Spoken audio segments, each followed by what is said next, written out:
Okay, welcome to The Pursuit of Truth on Anchor FM and on YouTube, amongst other casting things that Anchor FM put them on. I've recorded this episode like twice before. I don't know why it doesn't seem to be saving. I sound like everyone always gets very, paranoid. I don't know what it is about Flat Earth that makes you paranoid about everyone. It is an interesting phenomena. And I even saw Blackish the other day where they made a joke about, he's 2 steps away from being a flat earther. So it's interesting how flat earth is being introduced into the mainstream, and I hear a lot of people talking about that. And I mean, to hear it on Blackish, a big American sitcom, I mean, I haven't heard like 9/11 conspiracies and things like that on there, so that is interesting that it's on there. So yeah, the episode I've recorded twice before, which I hope will save this time, is about the problem I have with this whole issue of flat Earth and false flags is the idea that how could so many people be involved? Although I don't think it's so many people, but I don't know how many would it be? I mean, could it just be hundreds? Could it be thousands? I mean, it's not 7 billion people, although it actually is, but we're unaware of it. But then I was thinking about how, if you look at all the different countries around the world, how conformed they are, how very similar their structures are. And that's quite, I was going to say weird, that seems a wrong word to use, but it is weird that all the countries around the world all have very similar setups, all have banks, all have schools, all have education, all have police, all have government. There's small little tweaks, but if you look at most of the countries, they're all very similar, yeah. So why would all of them have that shared infrastructure? Now, of course, it could go back, to colonial days and things like that, where countries took over and they invested these things into these countries. So is that the way? I mean, what I'm trying to suggest is we already have what looks like a worldwide understanding or way that every country will follow. Like I say, there are variations, but there's poor people in most countries. There's people without houses in most countries. No country has managed to find utopia. No country is perfect. Odds on, you would have thought that would be, you would think there would be countries that have managed to succeed in running a government. But all governments seem to be in debt. All their people seem to be suffering. No one gets a free house, is it? No one's not working, or people working not for money. Everyone uses money. That's another thing, isn't it? Everyone uses money. So what I'm saying is the idea of that.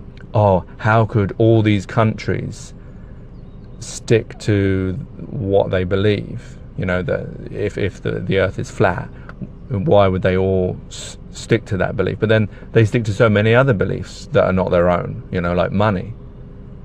I mean, the origin of money, where does that come? Would have been 1 or 2 countries, isn't it? And now it's spread to every single country. English spread to every single country. So why wouldn't a lie spread to every single country? The thing is, obviously there's only certain countries that have technology to go out to space, if it is there, to be able to monitor things. So the others are relying on what they're told. Like we are. I mean, the thing is I am no different from everyone else, and I'm an example in the sense that I never thought about curvature. I never even considered this theory, or even knew lots of things that now I've learned since stumbling across Flat Earth on YouTube. The fact that the composite pictures of NASA take of the Earth, the little that there are, the high amounts of CGI, that no satellites ever being hit by any shuttles leaving the Earth, no pictures from the ISS of satellites, I mean, so what I mean is I'm an example of that. I was deluded or unaware. I never even questioned it. You know, it never even, do you know what I mean? It's like it was in front of my eyes, but I never saw it.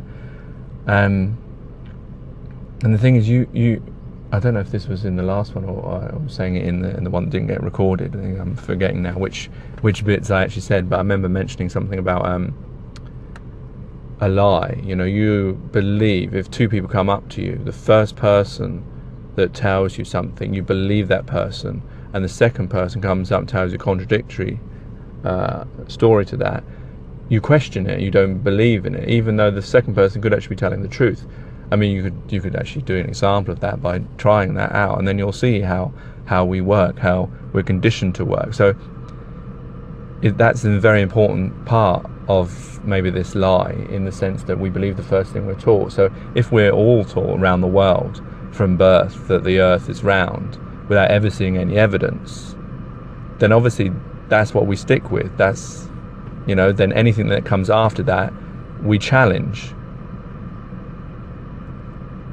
And it doesn't, I mean, the good example is, in my lifetime, would be the Afghan-Iraq war, the weapons of mass destruction that they lied about to us, that said they had.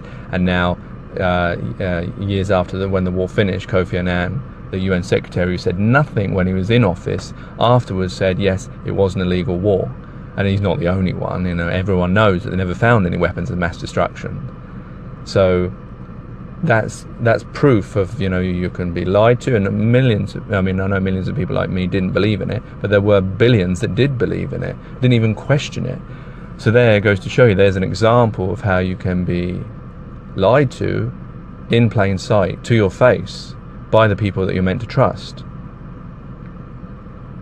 So maybe it isn't, the thing is, like, I don't know, me or everyone is wired to believe the best in people. You know, we're taught about, from a child, we're taught about good and bad. So we always want to believe the good in people, you know.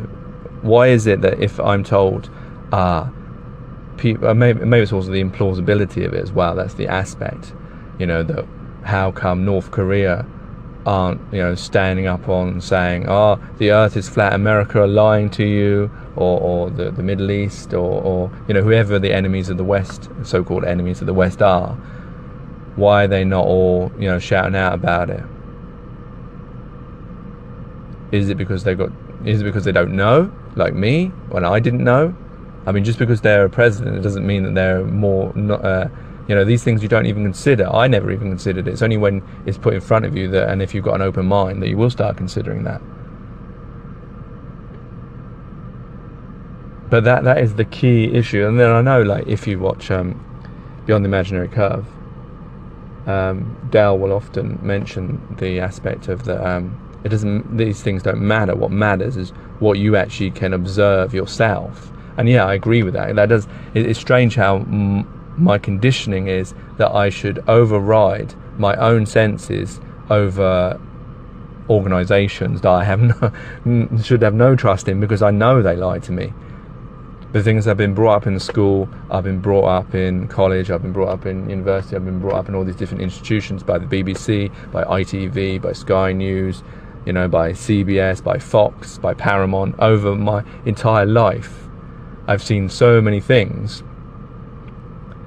that, and there we treat them as friends. So therefore, to try and say, oh no, they're lying, they're all lying, it is a problem. Not, I mean, I'm not saying the TV companies are lying about flat earth, but what I mean is that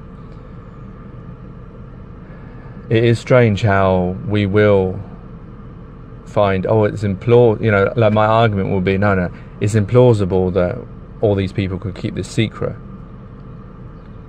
despite the fact that I've never seen any curvature. I mean, I should be seeing curvature, as we're on a ball, there should be curvature either way. They often talk about the curvature of the ship going over the water, as I've already mentioned. Well, that's the curve one way. What about the curve the other way? Because it's a ball. I mean, you would have thought if I was a photographer, you know, someone would love to catch a real photo without a fisheye lens of curvature.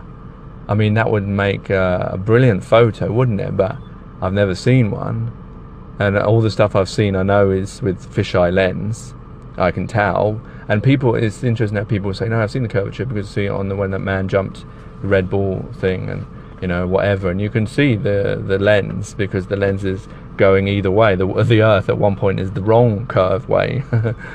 But people will say, no, that's proof that there's a curve, despite they saw the curve go the wrong way. And that just goes to show you that the problem in believing things is the conditioning we've done has lasted so long that it's difficult to get out of it. It's like 1984 or Animal Farm. George Orwell is another person I wanted to talk about. I might go into that in further depth later. If you read his works, that opened my mind up a lot, and I didn't expect it to, but it did, because what he's talking about is, and through my life I've seen where bits of this is actually true that I wouldn't understand when I was 19 or 20, whenever I first read 1984 by George Orwell. And the ideas in there of the war that's never happening, and the reason for it, so that people are controlled. And in Animal Farm, where the sheep is blamed for all the ills of what's happening, and it's not them, it's the pigs, and whilst they're getting fat and standing on two legs, becoming men.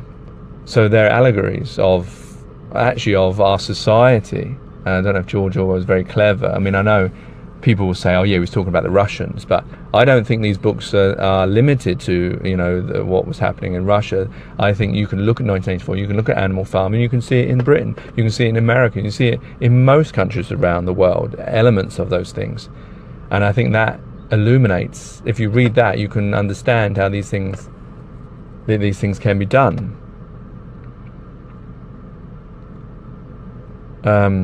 It's interesting with 1984 that I remember talking to my dad about it, and he was saying that, oh yeah, that was when George Orwell, he was dying, he was sick, he was, and I think other people would suggested that he was like mentally unhinged, and that's, almost to belittle that work, to sort of say, if you believe, you can't believe anything in that, he was crazy.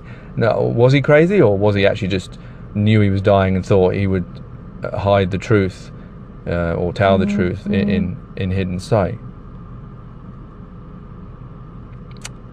Anyway, so there you go. That's it for now. I'm sure I'll talk more about George Orwell and these aspects in another Pursuit of the Truth. I hope you enjoyed it. Please give me comments if you want. I think you can do it through Anchor FM or on YouTube. You can obviously as well. Anyway, take care, take it easy. God bless and peace.